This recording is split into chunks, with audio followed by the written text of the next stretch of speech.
जय हिंद दोस्तों।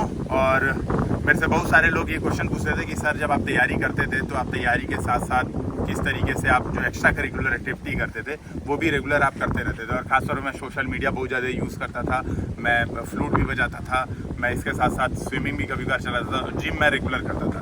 तो बार बार ये पूछा जाता था सर ये टाइम मैनेजमेंट के लिए आप क्या करते थे कि आप इन सभी चीज़ों को बहुत ढंग से कर पाते थे। तो देखिए मैं आपसे इसमें एक 5 पॉइंट रूल बनाने की कोशिश करता हूँ जो कि भारत के बहुत प्रभावशाली और जो आप कह सकते हैं जो प्रसिद्ध व्यक्ति हैं उनके भी जीवन में मैंने देखा कि वो ये चीज़ों को फॉलो करते हैं। तो सबसे पहला रूल नंबर 1 है, आप टाइम को ओन कीजिए। ठीक है, आपको ये बात समझनी पड़ेगी कि जीवन में जो कुछ भी है यही 50, 60, 70 साल है, इसके बाद आप बहुत कुछ कर नहीं सकते, जीवित ही रहेंगे अधिक से अधिक। तो सबसे ज़्यादा जो प्रोडक्टिव ईयर्स हैं आपके भाई 40, 45 साल, 50 साल यही है। तो आपको टाइम ओन करना पड़ेगा, आपको ये समझना पड़ेगा कि बहुत सारी चीज़ें हम बाद के लिए नहीं टाल सकते।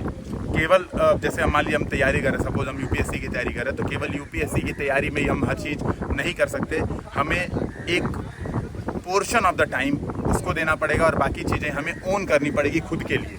तो ये बहुत महत्वपूर्ण है। जैसे आप कोई कपड़ा पहनते हैं, आप कहीं घूमने जाते हैं, आप कोई खाना खाते हैं, जैसे आप इन सारी चीज़ों को ओन करते हैं, जो आपको पसंदीदा चीज़ें होती है आप वही करते हैं, उसी तरह दोस्तों समय के साथ भी है। तो सबसे पहली बात समय को ओन करना हमें सीखना पड़ेगा। जो दूसरा जो नियम है वो है कि आप अपने टारगेट सेट कीजिए। तो समय को जब हम एक बार ओन कर लेते हैं, हम मालिक बन जाते हैं समय के, तो फिर हमें दूसरा होता है कि हमें अपने टारगेट सेट करने पड़ेंगे कि आज हमें क्या क्या करना है। तो सपोज़ मान लो पूरे दिन की एक्टिविटी है, तो मान लो मुझे सपोज़ आज 6 घंटा पढ़ाई करनी है, या मुझे एक विशेष चीज़ें पढ़ाई करनी है, टारगेट मेरा कंप्लीट करना है कि मुझे स्पेक्ट्रम करना है या मुझे कोई ज्योग्राफी के नोट्स पढ़ने हैं। तो मैंने ये डिसाइड किया, फिर मुझे डिसाइड करना है कि मैंने एक्स्ट्रा करिकुलर क्या क्या करना है। तो मान लो मुझे आज स्विमिंग करना है, या फिर मुझे जिम जाना है, या फिर मुझे फ्लूट बजाना है।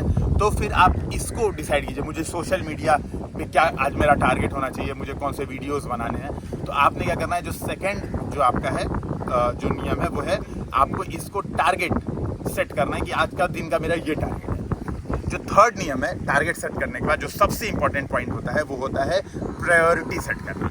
कई बार क्या होता है आप टाइम को ओन कर लेते हैं, आप अपना टाइम भी डिसाइड कर लेते हैं कि मुझे ये काम करना है, लेकिन उसके बावजूद आप क्या करते हैं, आप इतनी ज़्यादा चीज़ें आपने एक दिन में ही नोट कर ली होती है, इतनी ज़्यादा एक्टिविटी एक दिन में आपने नोट कर ली होती है कि आप उस सारे को कर पाना जनरली असंभव हो जाता है आपके लिए। तो हमें क्या करना होता है, हमें अपने प्रायोरिटी ऑर्डर सेट करने होते हैं। सपोज अभी मेरा एग्जाम है, सपोज यूपीएससी का एग्जाम है, तो मेरी फर्स्ट प्रायोरिटी होगी कि मेरी पढ़ाई।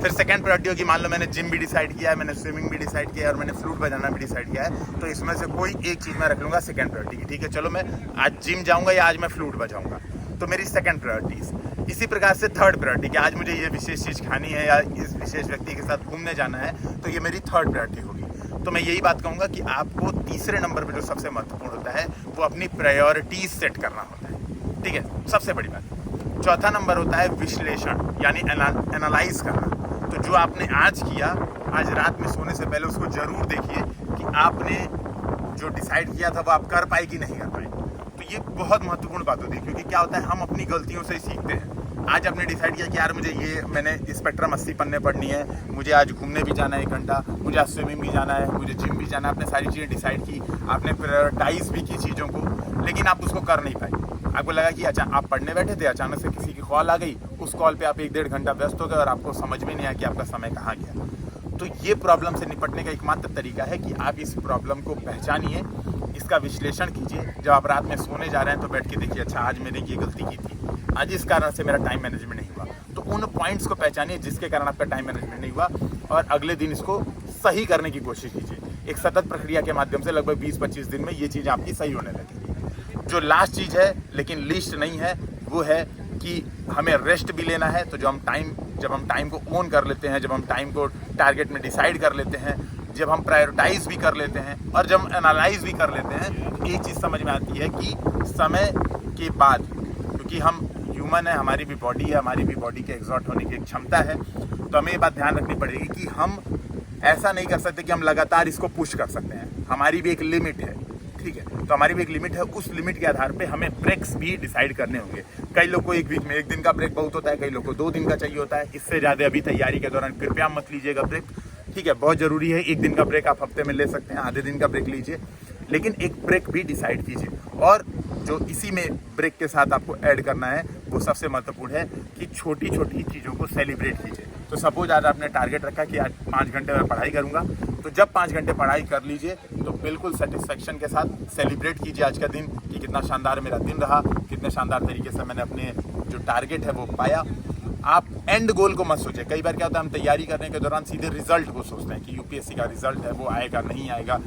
इन सब के बावजूद आप इस बात को सोचिए कि हाँ, आज मैंने 5 घंटे का टारगेट रखा था, आज मैंने 6 घंटे का टारगेट रखा था, मैंने ये अचीव कर लिया है। आज मैंने टेस्ट देने का टारगेट रखा था, मैंने टेस्ट दे लिया है।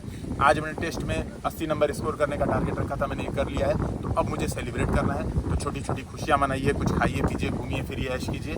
इस आधार पे दोस्तों ये जो 5 पॉइंटर रूल्स हैं, ये हो सकता है कि आपको समय को पकड़ बनाने में और समय का मालिक आपको बनाने में बहुत मददगार होगा। कैसा लगा ये वीडियो कमेंट सेक्शन में जरूर बताइए। फिर हम लोग मिलते हैं। जय हिंद, जय भारत।